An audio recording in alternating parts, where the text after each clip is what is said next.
n'ont jamais été aussi proches du but. Sans relâche, les forces démocratiques syriennes poursuivent leur offensive contre Daesh. Les terroristes défendent leur dernière poche en Syrie et opposent au FDS une violente résistance. Mais la fin semble très proche. Ce samedi, les FDS, dominés par les combattants kurdes des unités de protection du peuple, les YPG, ont pénétré dans le périmètre des terroristes. À Dohuk, un peu plus au nord de la Syrie, sous la pression des FDS, des centaines de civils ont été libérés par Daesh. Pour la plupart des Yézidis, minorité kurde persécutée.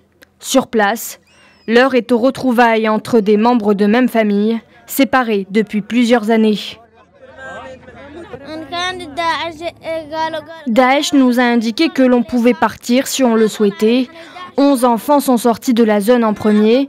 Ils nous ont assuré que les enfants restants pourraient sortir dès le lendemain. En 2014, Daesh m'a pris en otage, moi et toute ma famille.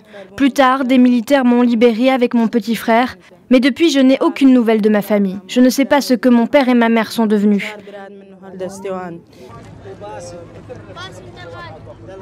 Les FDS, fer de lance de la lutte anti-Daesh en Syrie, avec l'appui aérien d'une coalition conduite par les États-Unis, sont engagés dans cette dernière bataille visant à signer la fin du califat autoproclamé.